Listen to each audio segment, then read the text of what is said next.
Excuse me, you've received calls of a dying animal on the premises. But also, hello, Senya. Hello, Mary. Uh, oh, you got your laptop? Have you installed any games yet? Or I guess the important thing is, what have you installed? There's a cool site, actually. Hold on, let me see if I can find it. Uh, there's like a things to install thing.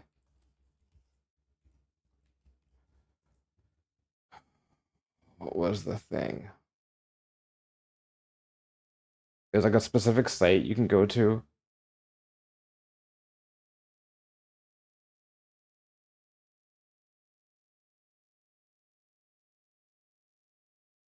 I don't know if it still works.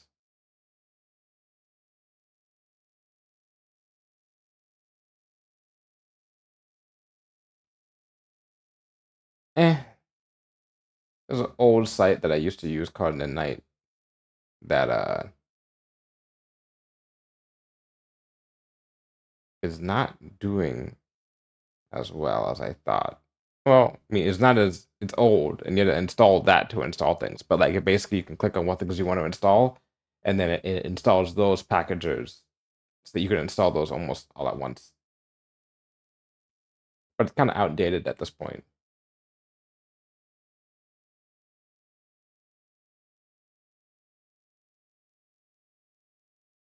My thing is, if you're gonna get games, obviously you install Steam, and then if you're gonna get da, da, da. Other than that, what should you get? How am I? Oh, I'm doing well. I am doing A-okay. I'm thrilled to have my last Ace Attorney 2 game sesh here. And then after that, and then Saturday, I'll take a break next week. Because usually if I finish like let's say like a story based thing for a whole entire month early, I'm just like, I'll just take a week off. Maybe I'll finally get around to doing my VODs, which I've been saying for the past 3 months. Mine's the newest instrument in the apartment.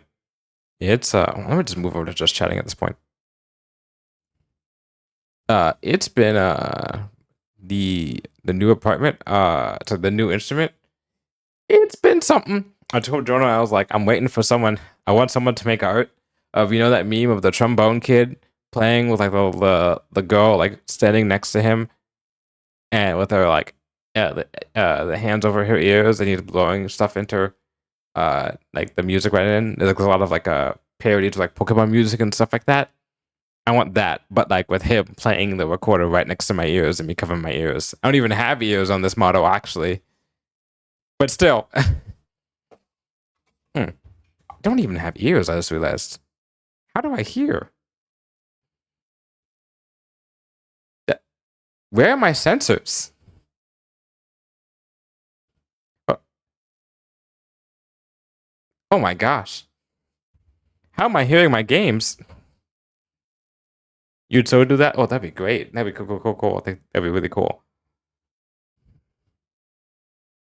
You first had to see what it looks like, though. If you ever see what it is, what did he call it? A Zafoon? Zafoon? Zayfoon? He said it was like Typhoon with like an X and A in the front of it. Easy to make noise, hard to sound good. Yeah, he's practicing though. Yeah, Bubble is practicing. Not exactly at this moment. He'll probably show it off on stream in like at some point. So saying one I'll just make it.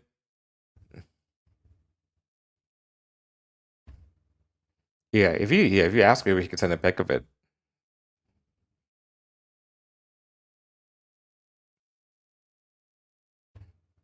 But yeah, I'll send you a link, Toto, basically of it'd be funny. Of just like I'll send you like have you ever seen like hold on, let's see. I gotta how am I gonna do this? I'll just break the illusion for a second. Hold on.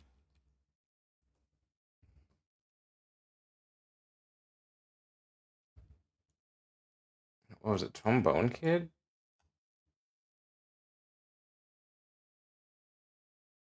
What was it? Trombone Kid meme? Yeah. Hold on. Let's do this.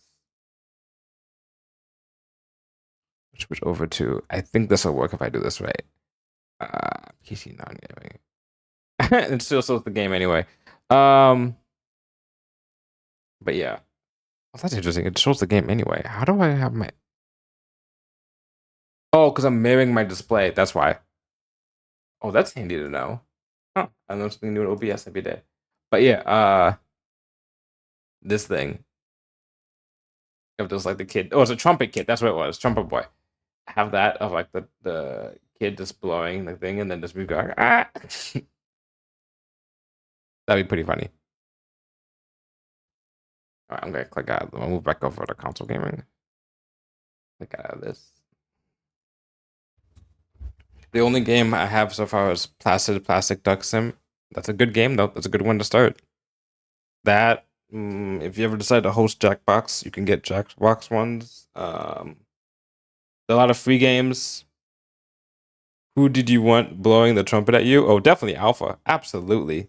With his oh yeah, I might as well show it anyway. I can just do this anyway. Just do Google. Google back and forth.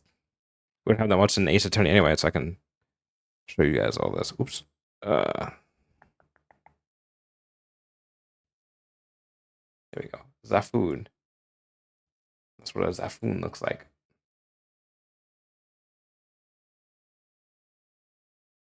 I called it the recorder because his looks more like a recorder than this.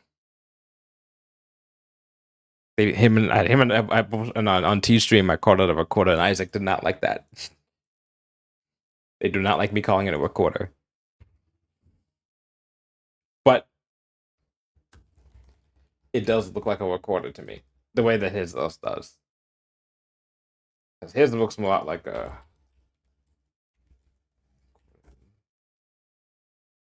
It does look a little bit like this actually. Kind of like one of these things almost. Yeah, the flute recorder.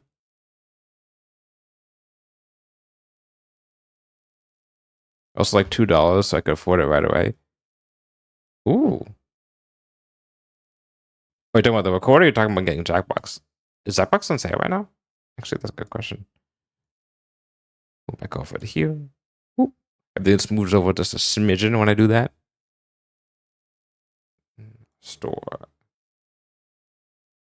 Oh, Dragon's Dogma 2 is out like now.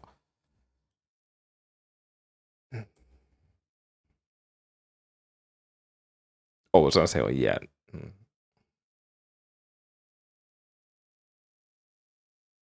Maybe I'll play Dragon's Dogma 1 tomorrow. I haven't played that in a while, as in like ever. But I've been having it, and the second game just came out. Humanize, dofify your characters separately for funsies. I will allow it.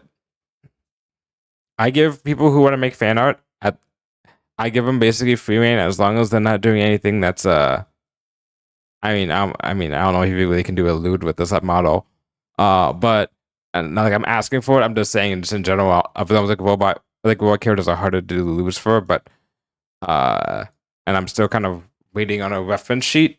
I have an artist I'm gonna do a reference sheet that I got recently to do a commission for that.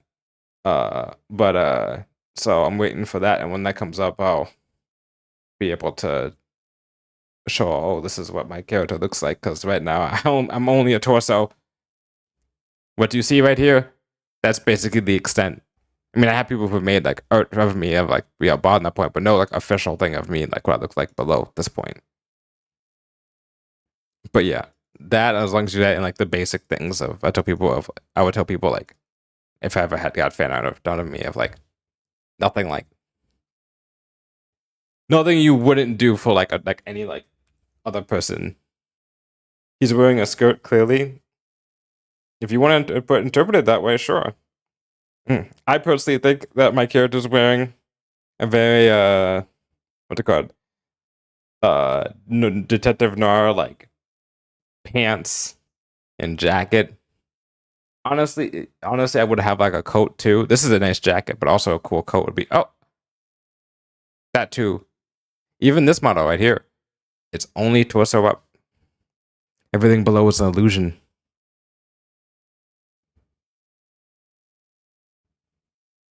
I also have a very T face, I guess, with this. Ooh, pinstripe trousers. Mm-hmm.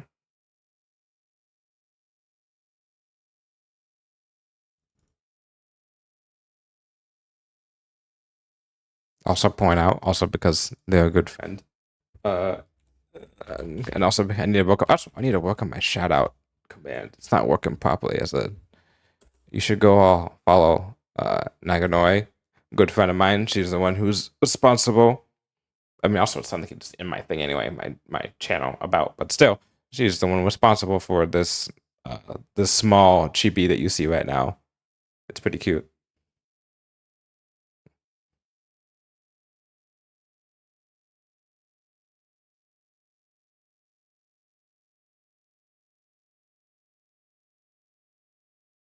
Thank you. She's great. She's a great small bean. I've known her for 2024. Let's say 29. Let's say 5 years. Maybe more than that. Probably more than that, honestly. Was I living at 319? I think I was. So that maybe. I think I was moving at 319 when I met her. So maybe that's 6 years. Yeah, we're gonna get started on some nice playing. Also, does PC non-gaming? Did I have like the Spotify playing in the background? Which is fine, but it'd be interesting if it just kept on going back and forth. This could be interesting if it does that. We're in for the thrilling conclusion of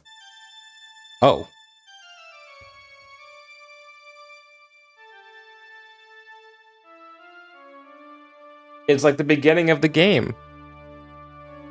When you this music that was playing.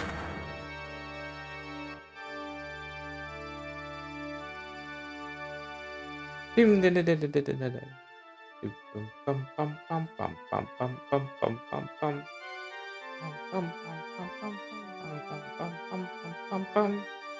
is the first cutscene. This was the same first cutscene in the first game. I mean, the first cutscene in this game. In the first case. But now slightly different.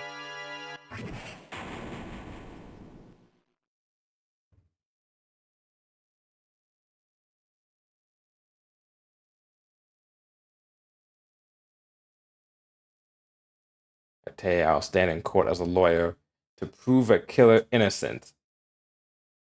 I mean, that's what all lawyers do. It really is interesting that Wright thinks that he is like all defense attorneys only get innocent people. You don't look so well, dude. Fuck you. You're gonna prove me not guilty today, right?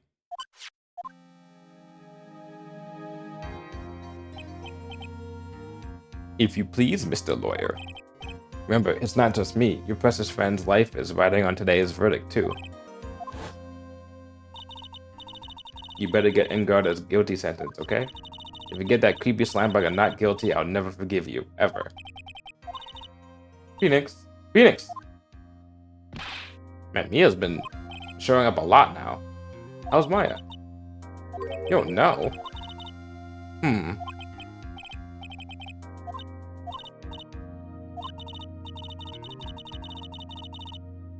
The worst of times are when you have to force your biggest of smiles. It's like being a content creator. Haha! There's still some hope left.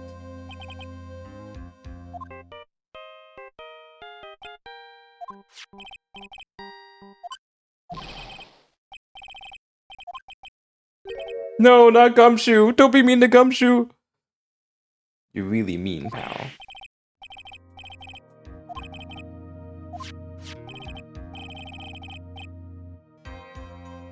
Yes, you can join the investigation team. You're hired again. Woohoo!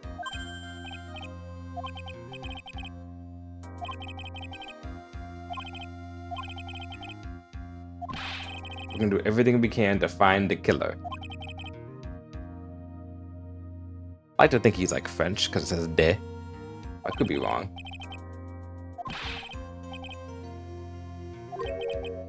How to make the trial last longer? If you go at Mr. Edge with everything you've got, then you two can draw it out.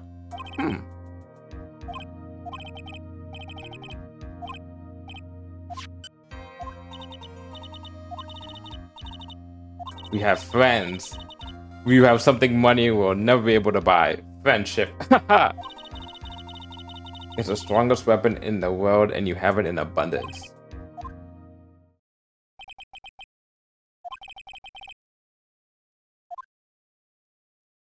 What is this friendship? Is it like money ship?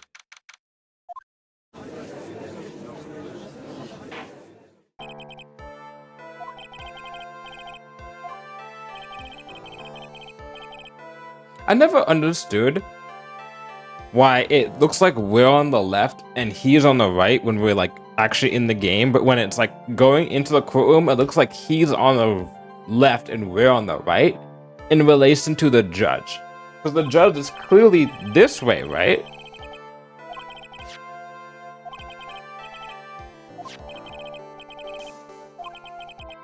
And it feels like it moves over to him when he should be, you know what I'm saying?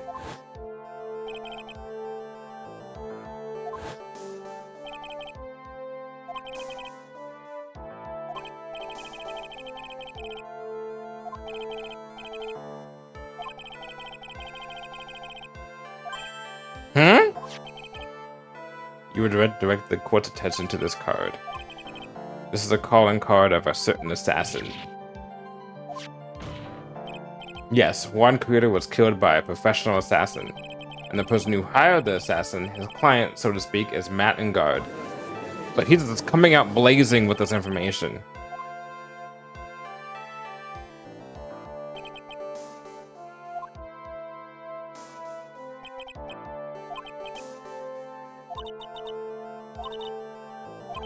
This is gonna be tough because Edgeworth and I both know the truth, right? Well, there are some things we don't know, as in these two don't know. I know, but these two don't know.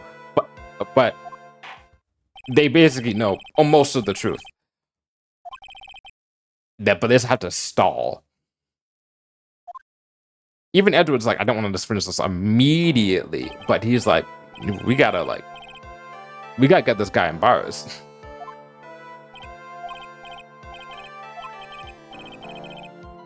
I'm a poor, underpaid action star. Dude, unionize, please.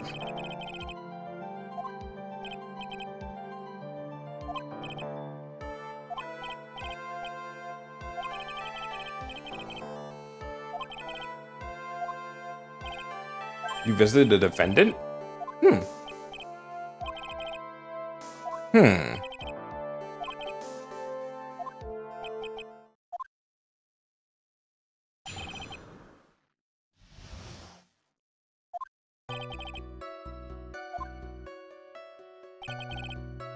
Matt was standing there in the front of his room, still in the nickel samurai costume. Guy to the left of him seems a little familiar. He was talking to someone. At first I thought it was the bellboy. I watched the two of them for a while, but then I gave up and went back. I had guests with me that night, and I couldn't make them wait for me. Yeah, we were the guests. Hey, that's us.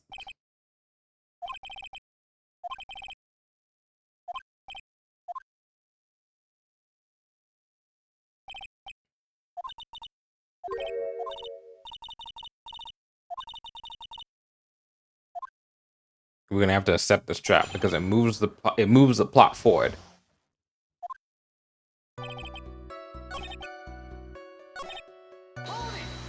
You thought it was the bellboy?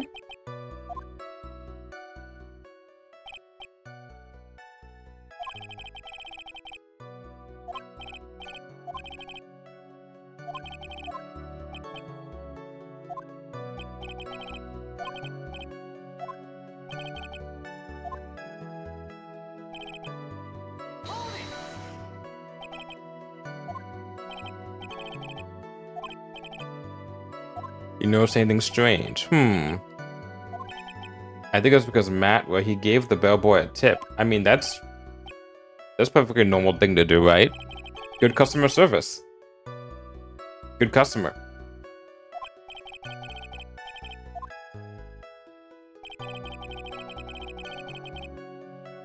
Oh shit, my food's almost here, by the way. Damn.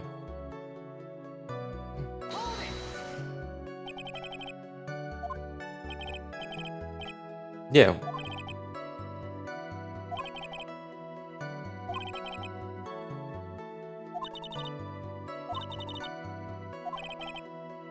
Yeah.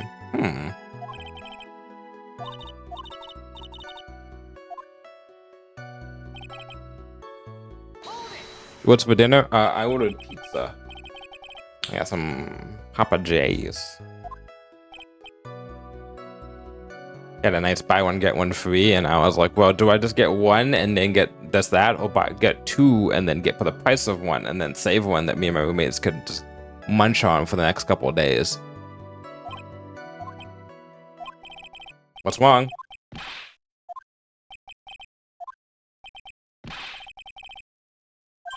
No, I'm not gonna try and trick you into a corner.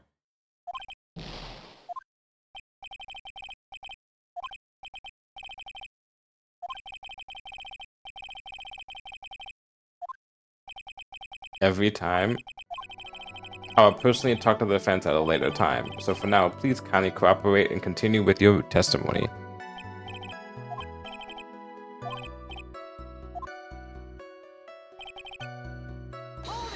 His nickel samurai costume.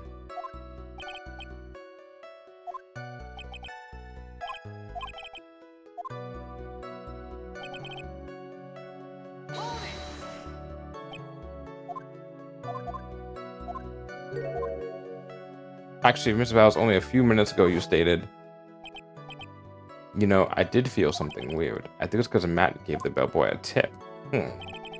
Maybe you felt something strange about the tip giving incident itself? A lot of this sometimes is... There's a proper term for it. I remember seeing a... What's it called? It was a Netflix show, whatever, like Brain Games. It's like when you have a bunch of witnesses, it's like bias. But it's a specific term in front of the bias. Like, it's not selective bias, I think. Well, it's something about a witness bias, where like if you ask someone a question, like as a witness to like a crime or whatnot, you can't just be like, it was like, oh, like you say you saw a hit and run, right? You can't just be like, oh, did you see this hit? Like, was the car blue? And they may just be like, oh shit, yeah, the car was blue. It's like the car could actually not be blue, but you make them think that it could be blue because you asked them, and then they're just going to assume that that must be the case, you know? So it's kind of bad in this situation with us right now that, like, technically speaking, and yeah, selective bias. Yeah, we can't technically be like, oh, because right now we were just like, is it because of this? And he's like, yeah, it is because of that. And it's like, okay.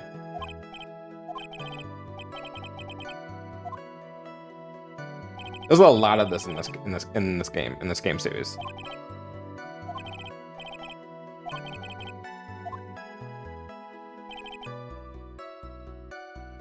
Okay.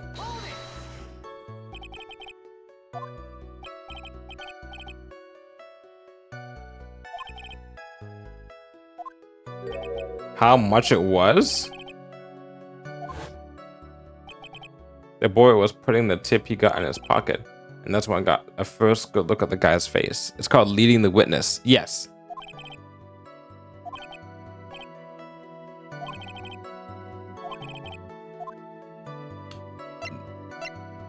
The bellboy's face.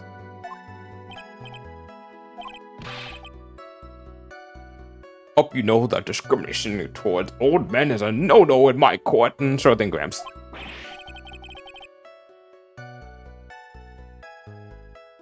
Wait. Oh, food's here. Be right back. Hold on. Huh?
Okay, I'm back. Got food. Let's go. Weehaw. I got pizza and I got like semi root beer, but it's kind of like healthy kind of root beer. Oh, oh that's nice. I don't work tomorrow. This is basically my Friday. In the smack middle of the guy's face, there was a line of stitches.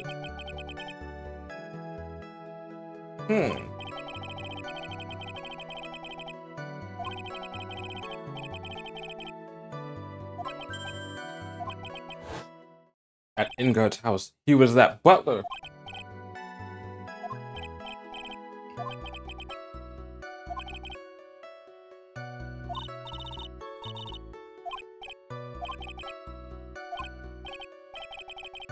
Telling me the butler did it.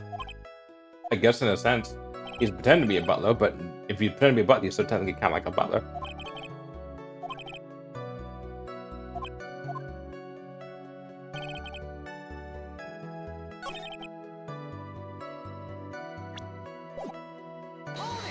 So now I'm trying to do this with one hand.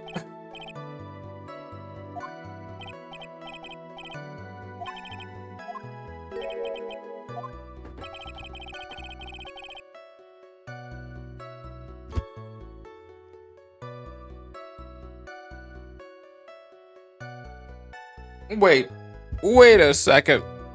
Wait a second. Did I screw up again?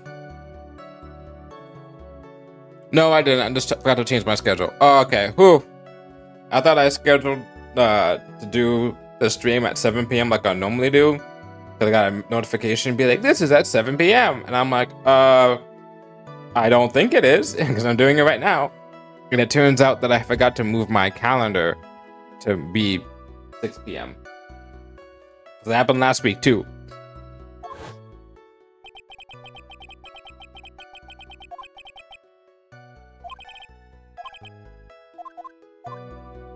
How much was the tip?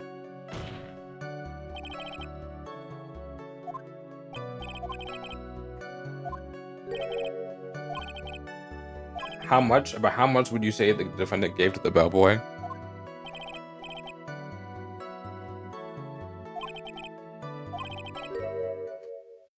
You give the bellboy a really, really fat roll of cash. Holy shit.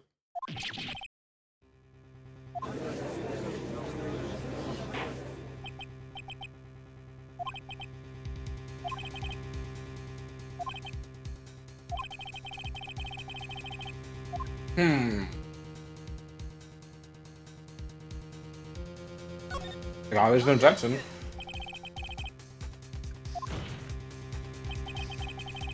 I can't have a typical fare for people like him.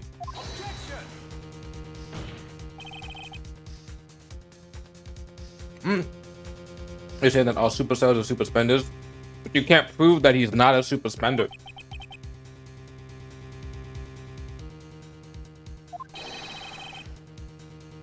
You be sitting around there prosecuting because it's you're serving a duty to your society or whatever. Besides, Edgeworth, you get paid a lot. I've seen your office.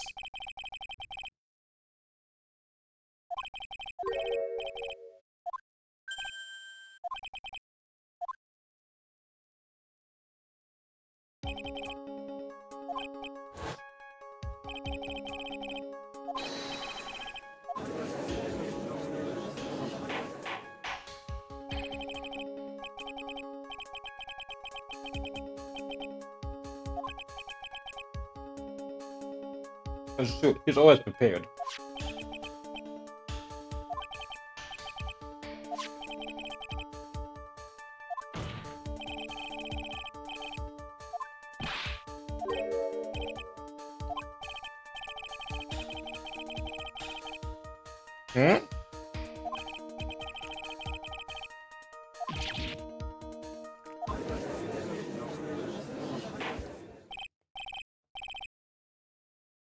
Oh, fuck. Oh, no, not this testimony. I don't know if you were here for the first time at the beginning of this case. This time, I was in that hallway because I had to go to the bathroom, and that's when that boy I saw came out of the room. Of course, when I say room, I mean Juan Carito's room. Okay, it's not the one I think it was. Seemed kind of close. Yeah, so he had to be the assassin, I'm sure of it. I mean, oh my gosh, I had to press everything here.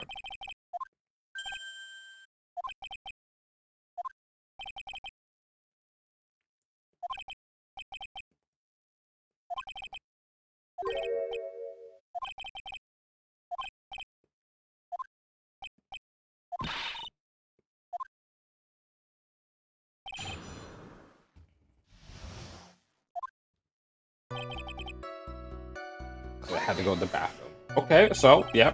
What time was that? Mm.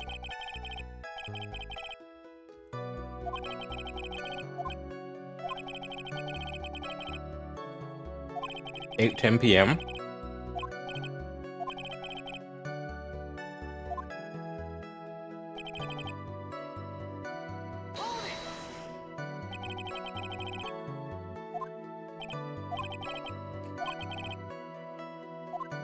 The face. Yeah, come on now. Come on, right?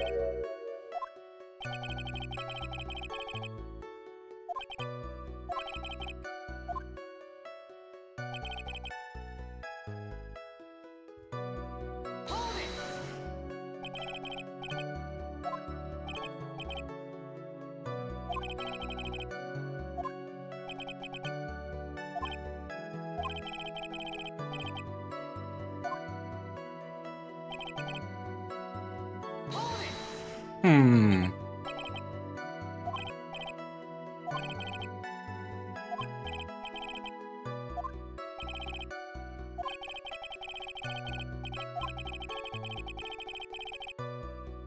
Interesting.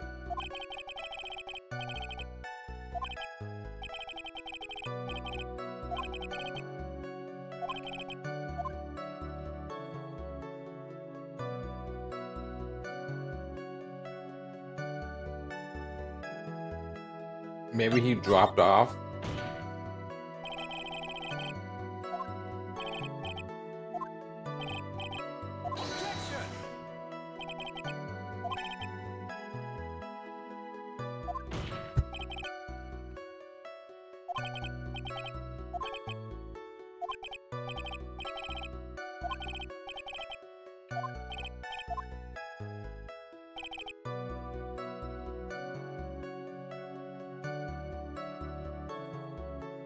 Okay. And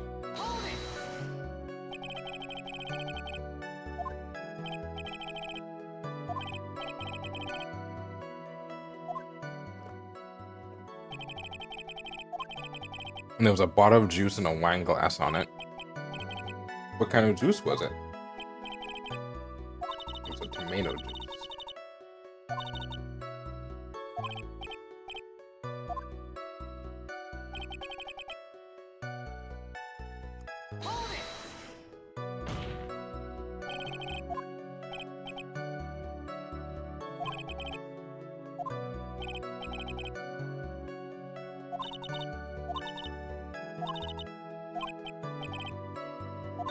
Yes, but you can't give in yet. You want to prolong this trial as long as possible. You're gonna have to pull some cheap tricks on this one.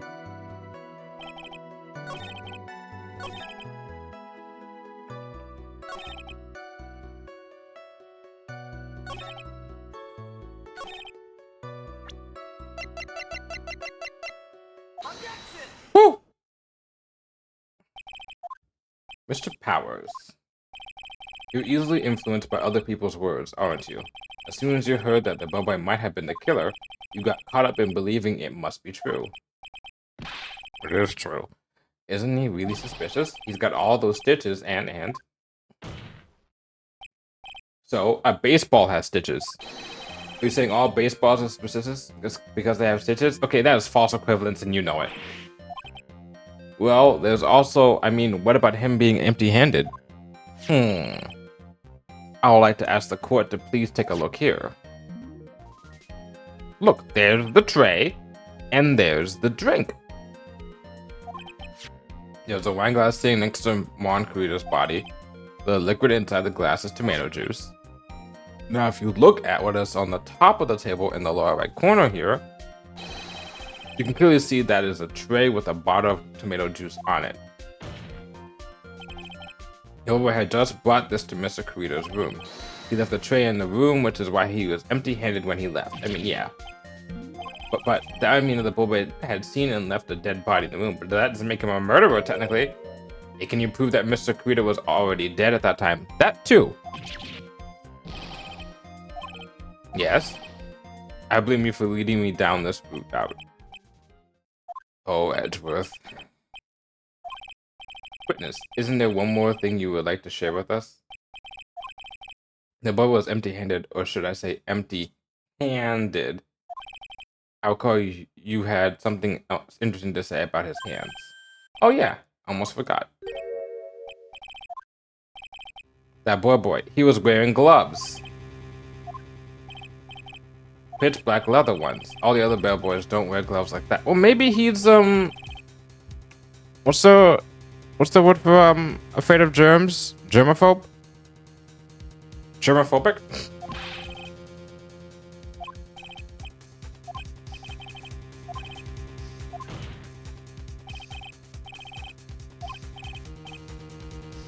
Black leather ones. Okay, once again, false equivalence.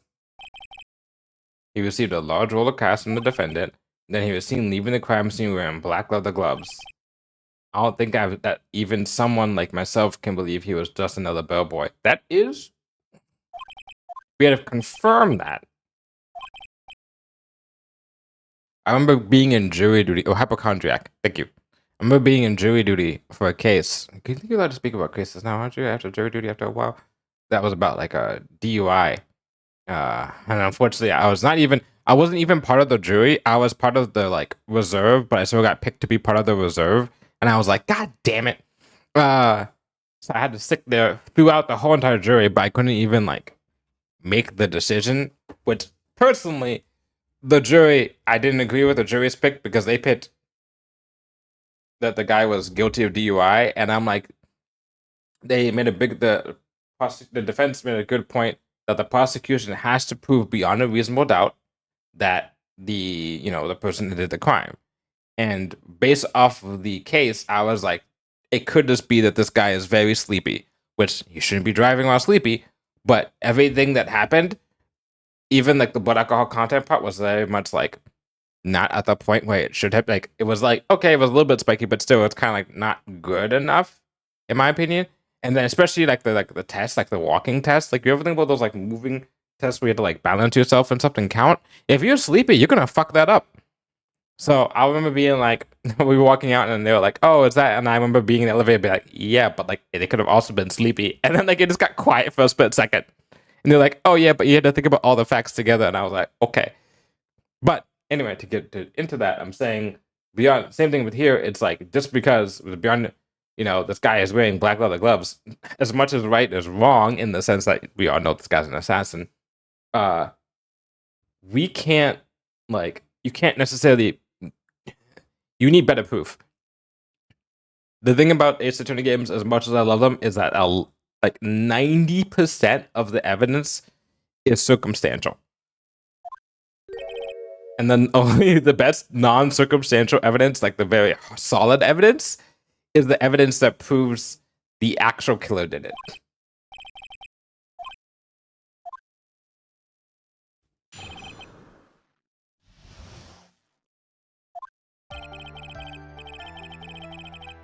Still love these games though. One of my favorite series of all time. Actually, is it my favorite series of all time? It may actually be. I think so. After leaving Juan's room, the bellboy went and knocked on Matt's door just like that. He gave something to the person inside the room. Then the old guy just left without even going into the room. After that, I went to the bathroom and then back to my seat. So bellboy, after leaving the crime scene, next went to the defendant's room. Yeah, I kind of saw that.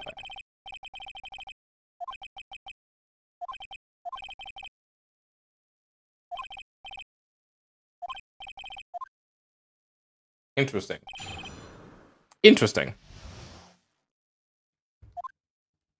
We didn't see who he gave the money to, because it could still be Adrian Andrews. After leaving the wand's room, the boy went and knocked on the man's door. Okay.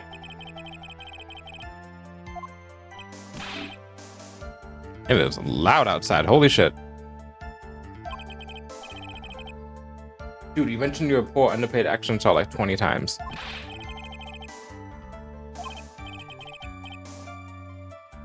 No. But he just said, I wouldn't stoop to spying. And then he's like, well, I think the point is, where did you watch all this from, Mr. Powers? Oh, from the door of the bathroom with my left eye in sort of a sneaky spy-like. Okay.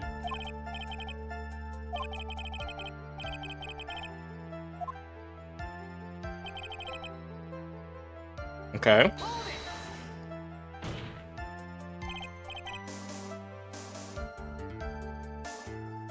I'm just gonna allow that.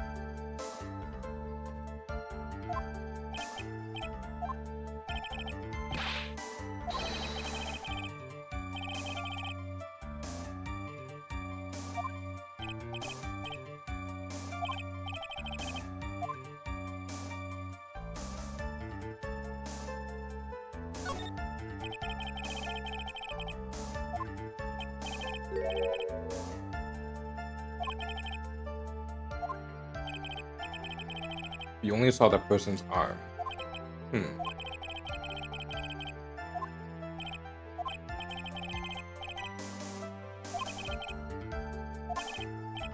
Well, no.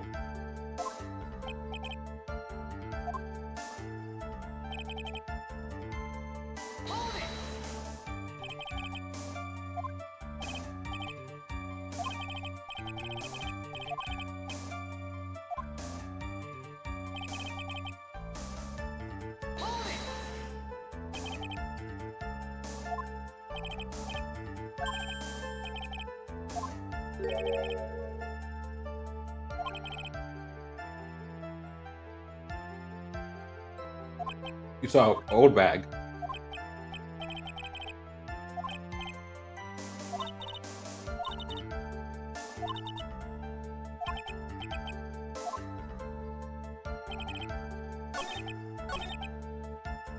Okay.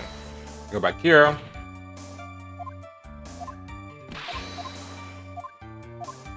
Ask about the something.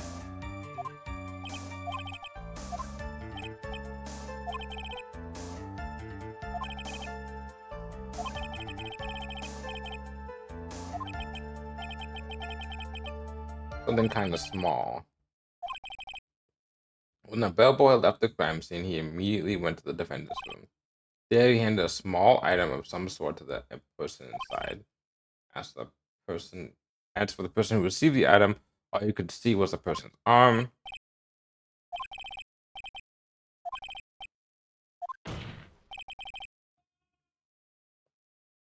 This is when whatever was removed from the crime scene was handed over to the client.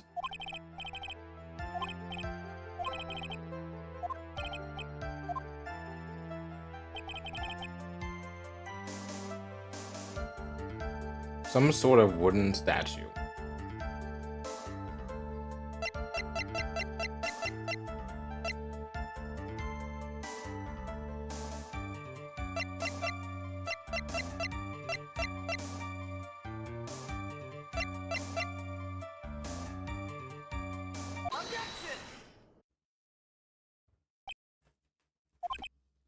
What does this mean?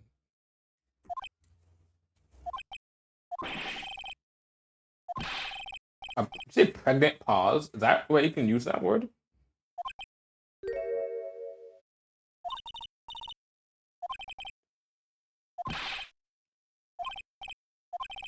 Mr. Powers, there's something you saw. Was it this item?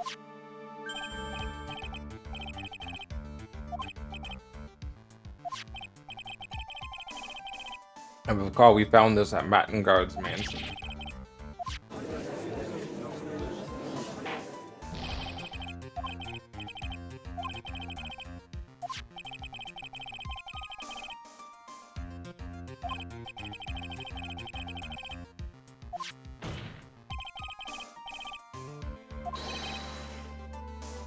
Uh-oh. Uh-oh. I may have fucked up, though.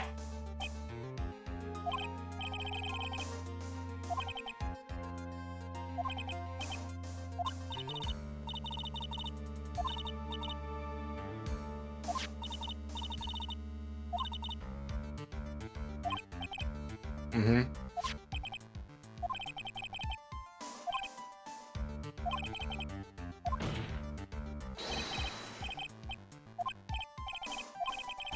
There's still a few points left that I have not fully explored.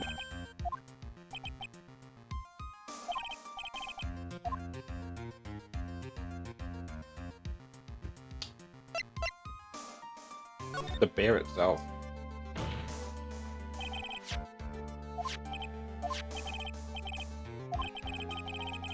This was found at Mr. Ingard's mansion.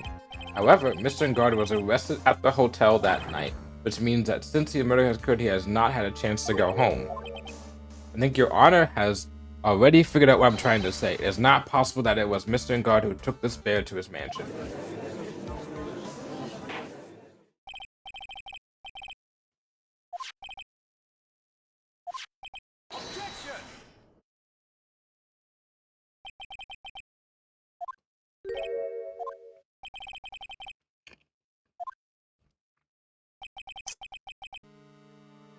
Remember what you muttered to yourself at Ingard's mansion.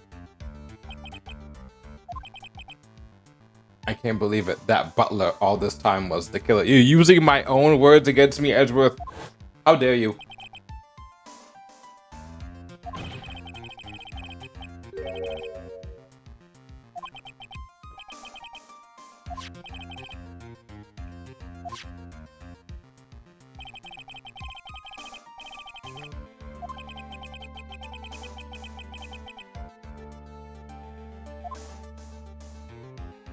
Why is the bear so important?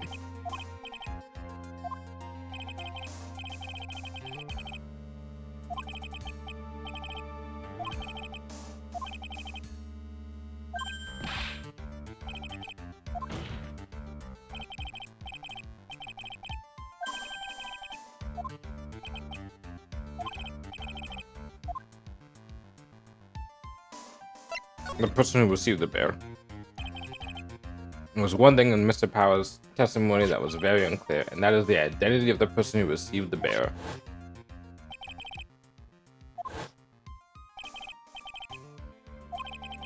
As long as we don't know who that is who took the bear, we can't be sure. Ah!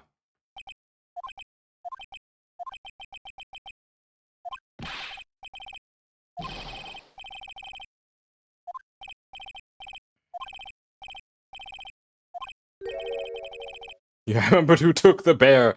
Thanks. Thanks a lot, dude.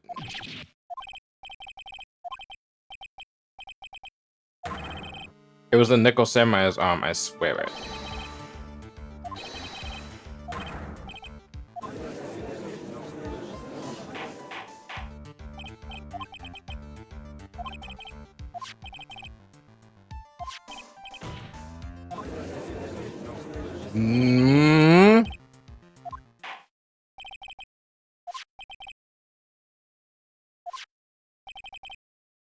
Why is the bear important, though? Oh, I think I know why.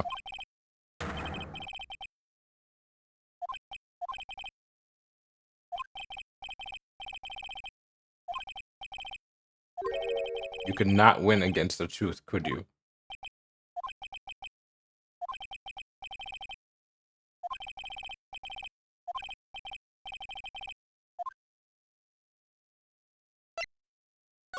I gotta raise an objection.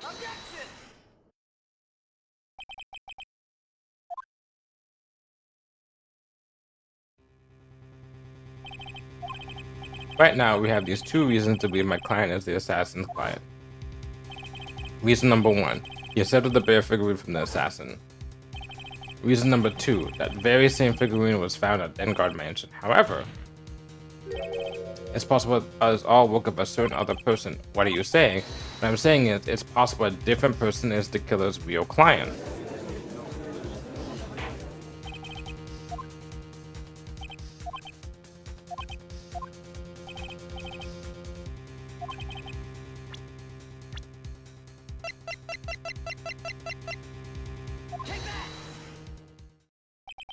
Adrian Andrews? Mm-hmm. She tried to frame Matt and Guard for the crime by wearing a spare nickel samurai costume. That could have very well been Miss Andrews. If you would please recall yesterday's testimony, the defendant was taking a nap during the break period. Then, finding this figure at Mr. Guard's mansion, it was a well-laid trap set by Miss Andrews.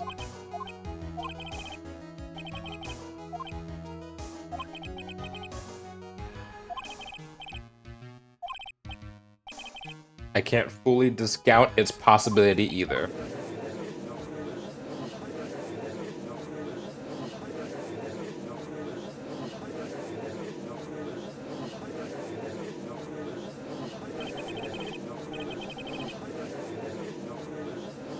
Why are you booing me? I'm right. Literally.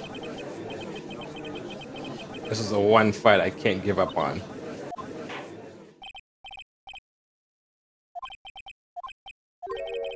For the benefit of the defense, I'm willing to play along with his what-if game. The prosecution is prepared to challenge the defense's theory. Mr. Wright, even you must have thought it strange and wondered, why would the criminal want this little wooden bear?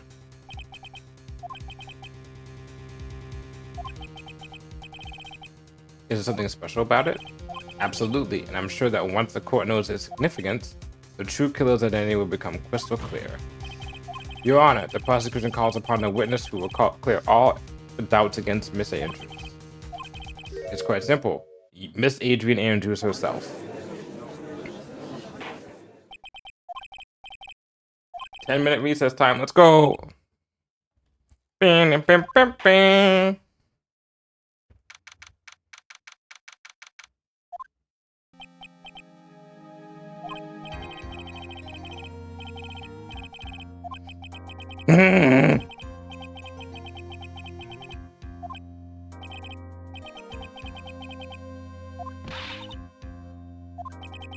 Pearls? Where's Mia? What the fuck?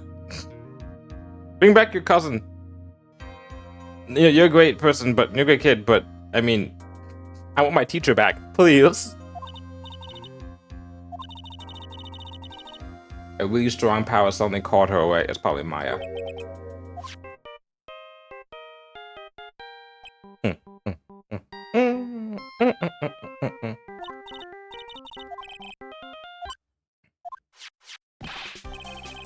Have you been hanging there, pal? Phew, that's good, pal. And what about you? Anything yet? We figured out where the killer and Maya are?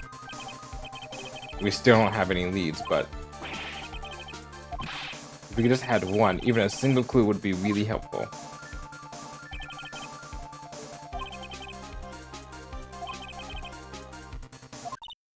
A tent? I can see a circus tent. There we go! Let's go! Spirit channeling strats! Let's fucking go! It ain't hacks if it's real!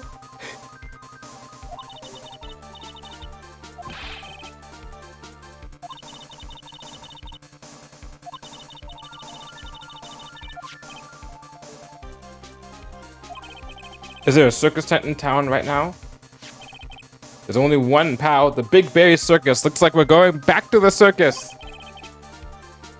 A 300 feet radius tent. Okay. Draw a circle on the map around 300-foot radius for the main tent. Hurry. And you can see a mailbox under the window just outside. What else, Mia? The old office building, maybe the 3rd floor. I love the fact that our comrades was like, oh, spirit channeling is a thing? Okay, cool. All right, well, I'll take your word for this. She's in a pretty bad state, Phoenix. She's being starved. Oh, boy. Looks like we're out of time. Are you all right, Phoenix?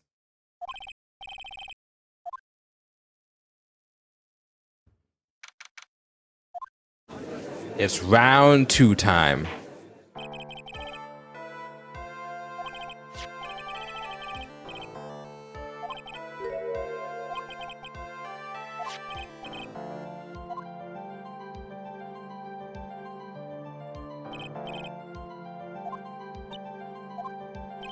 However, if you have been called to the witness stand to ascertain who exactly is guilty of murder, I understand. Very good. Now, have you seen this bear before, Miss Andrews? Of course I have. You have seen it before? That's right. It's only natural that the witness has. Miss Andrews, could you please enlighten the court to this bear's secret? All right.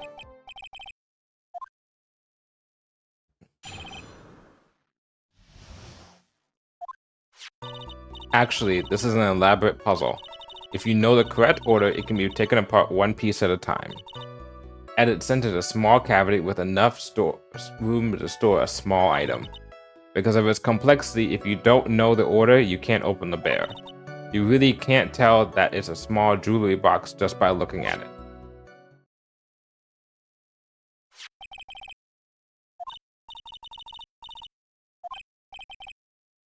Superb craftsmanship.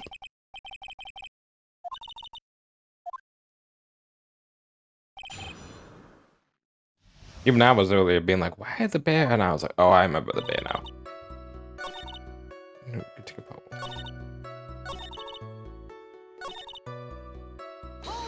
What's the small item? I was the one who bought it. It was a souvenir from when a friend and I went to Switzerland. That's right, it was a puzzle in the shape of a bear, so I thought it'd be perfect for one.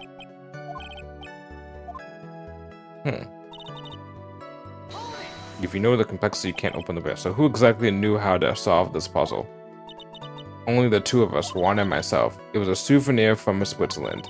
So I doubt there are many people with the same bear in this country. Yeah, it looks like it can be easily broken.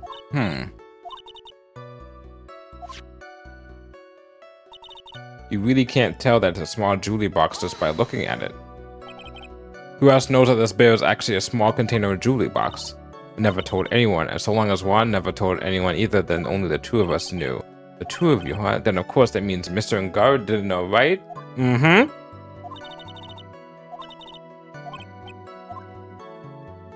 If Mr. Ngar doesn't know anything about this thing, why would he have it be taken then,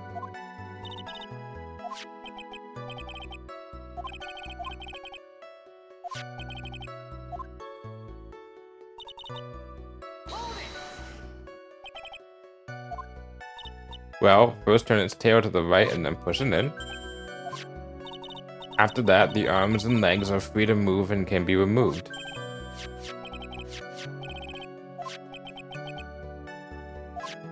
I want to get one of these. This seems pretty cool.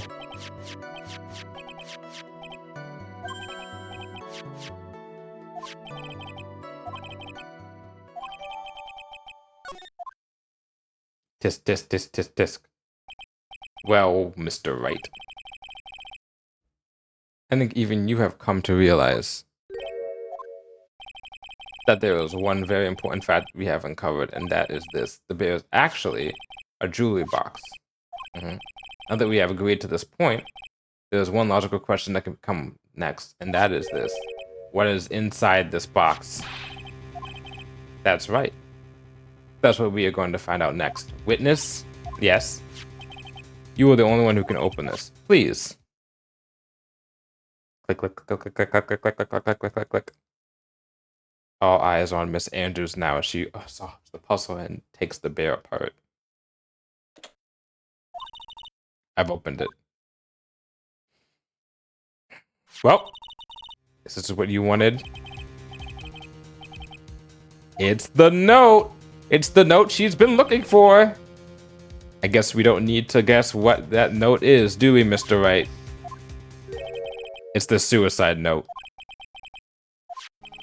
The suicide note left by Juan Carita's former manager, Celeste Impacts.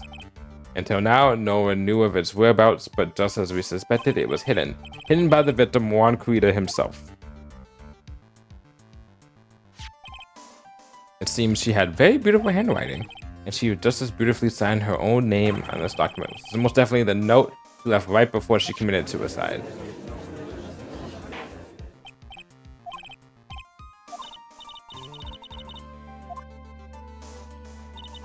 When I discovered his body, I looked for the bear. I wanted to destroy the note before it became public. But I couldn't find it anywhere, because it had already been taken by the killer. Was she dependent on Juan, I wonder?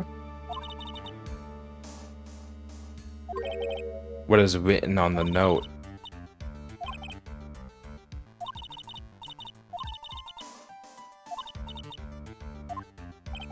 I'm deeply sorry, but I can't allow you to persuade me to stop.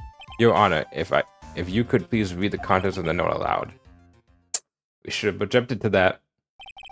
The judge's voice rang loud and clear through the deathly silent courtroom. In her note, Celeste Impacts left us a record of all that had happened to her, about being used and then thrown away by Ingard, about being engaged to Kurita and Ingard's role in destroying that, and about how she decided in her despair to end it all.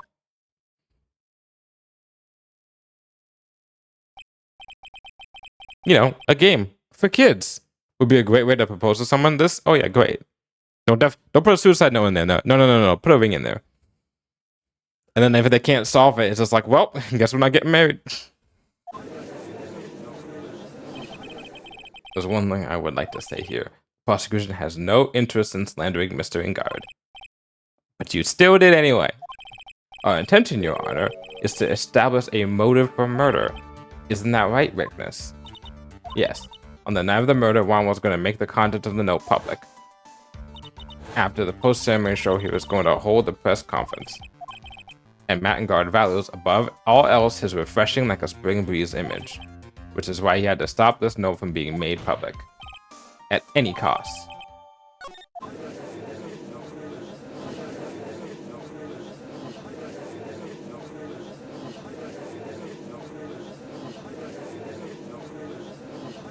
How terrible. What a selfish person. I guess there are slimeball lawyers out there who would defend these creeps too.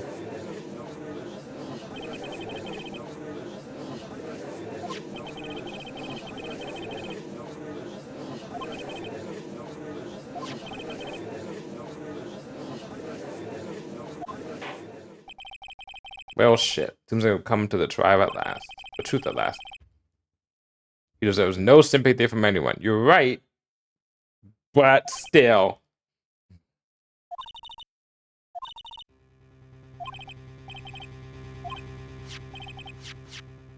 There are two deadly pieces of evidence, the figurine and the suicide note.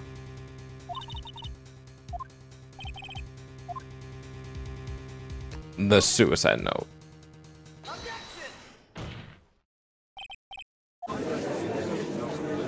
Jeez. He's still going at it. It's like he doesn't care that he's trying to get a killer off the hook. I think Your Honor believes that Mattengard cleared the order to obtain this note. Yes, that is correct. But that seems a little strange. In fact, I think there's a contradiction here.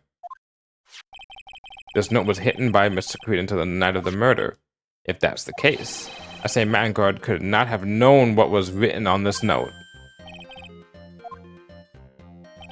Exactly. But I did think of it that way. And I thought it was rather strange.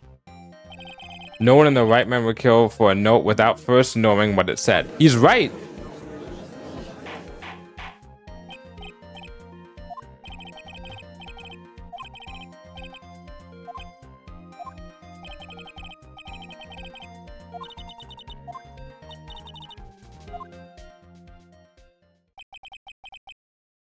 I believe a show of appreciation is in order.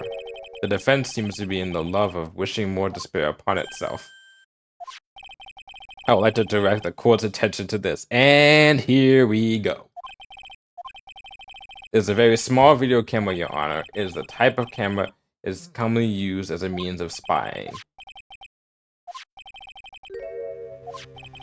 Mattengard and the victim both thought that the other was the biggest rival. They even went so far as to use this type of item to find each other's weaknesses. The victim on Kurita was being spied on. His personal life was being watched by none other than Mattengard. Imagine that me having someone who hates your guts be spying on you. Holy shit, that sounds terrible.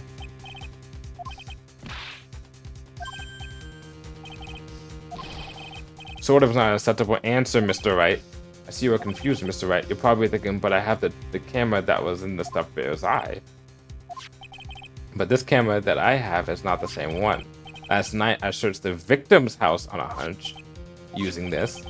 Gumshoe's bug sweeper. God damn it. By the way, Mr. Wright, the defendant's fingerprints were found on this camera. God damn it. I think this is the end. It's fairly obvious that Mr. Ngard learned of the suicide night through this. He was watching the victim all along.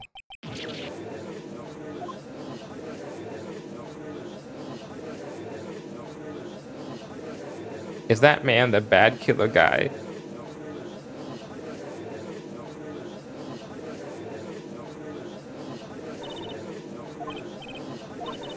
Have you figured out what you're going to do next?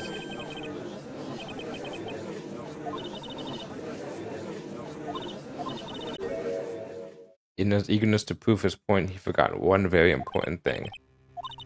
There was a piece of evidence that he really should investigate. I really hate to see the good prosecutor get scolded for not remembering to look into the item when he had the chance. Yeah, why are you speaking in riddles? Tell us!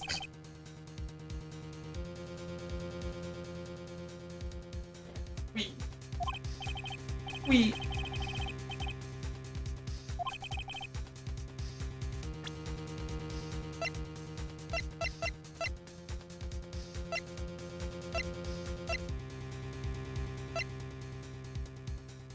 So to record the victim's room from 8 p.m. for 1 hour.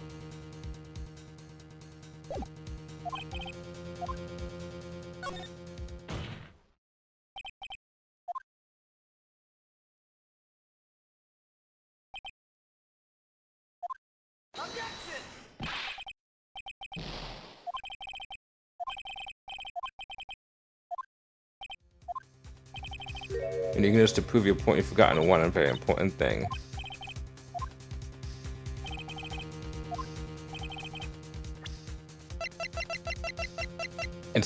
I'm thinking it's the fact that the spy camera was set for only 1 hour of a time at 8 p.m.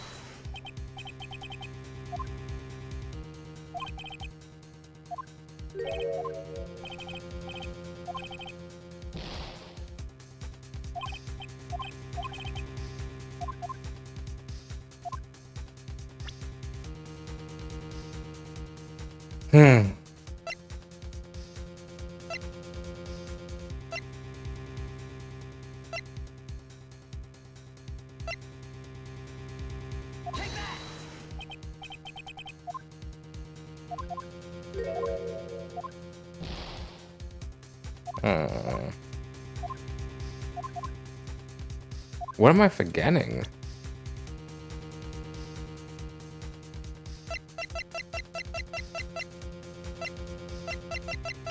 Is it the transmitter?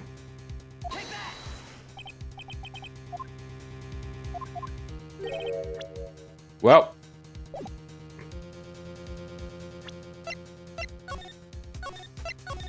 It's time. It's time for everyone's favorite game. Dave's scumming the heck out of it.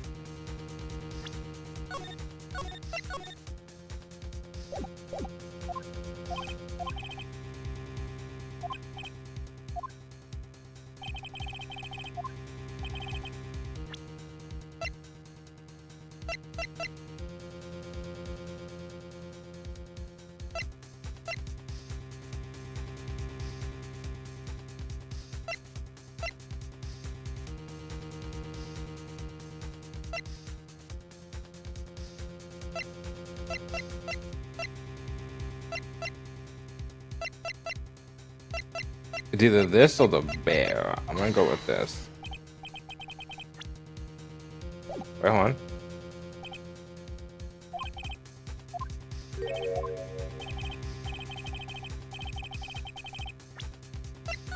No, you won't.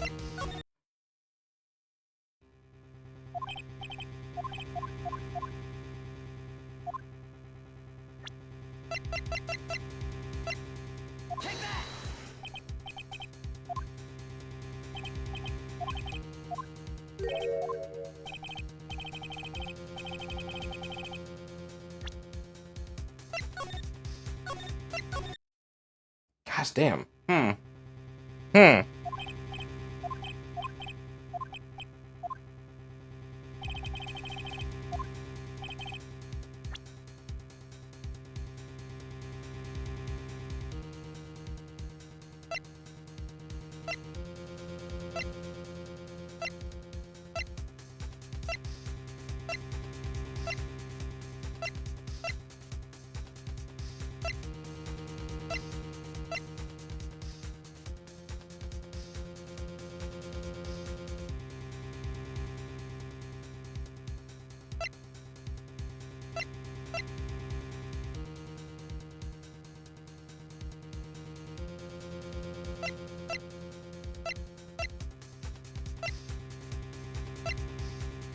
not this.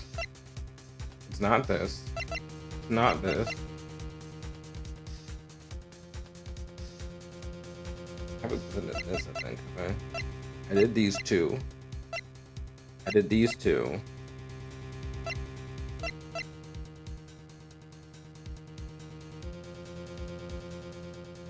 It's not this.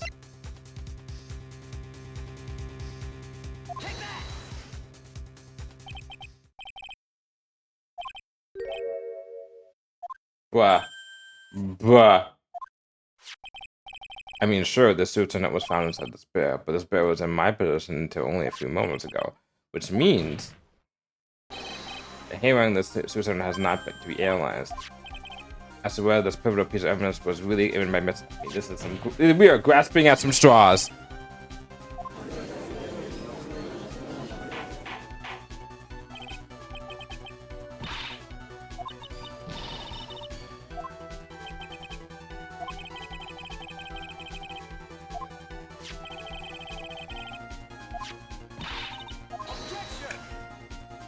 Yep, it's better than nothing.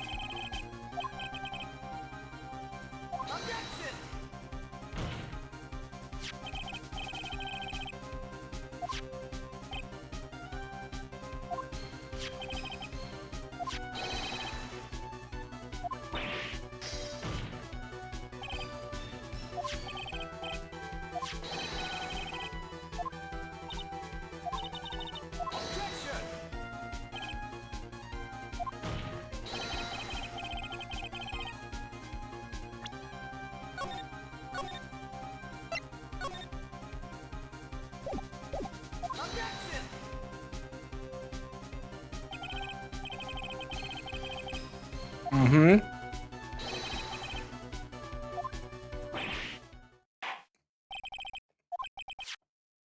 Can you confirm the handwriting on this suicide note?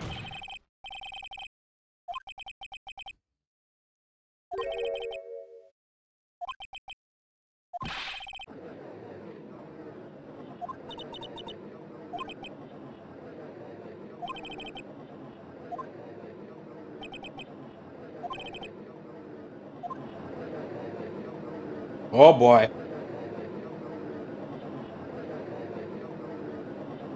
Oh boy.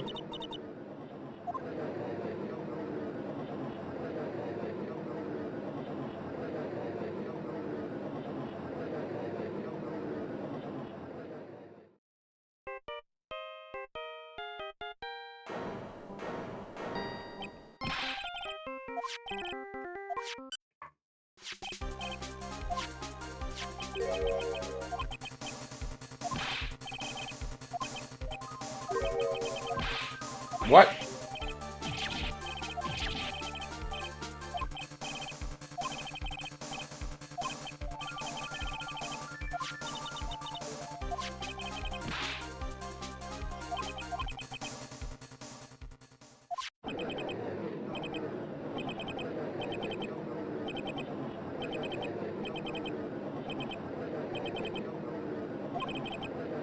You hear that? They're calling for his head.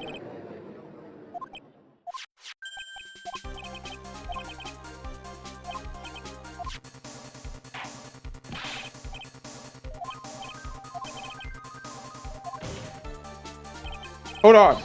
Edgeworth, catch!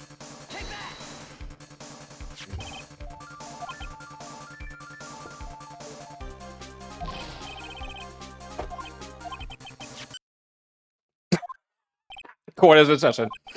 I'm sorry, Your Honor, you were saying. Just, however, it appears I have no choice to suspend proceedings until tomorrow. Ugh.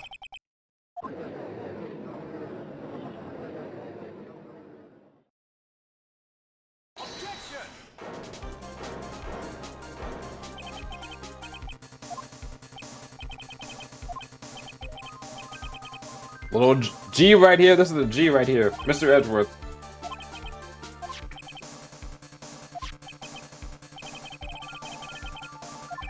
I believe we can, Your Honor. No, it is not. Please, Your Honor.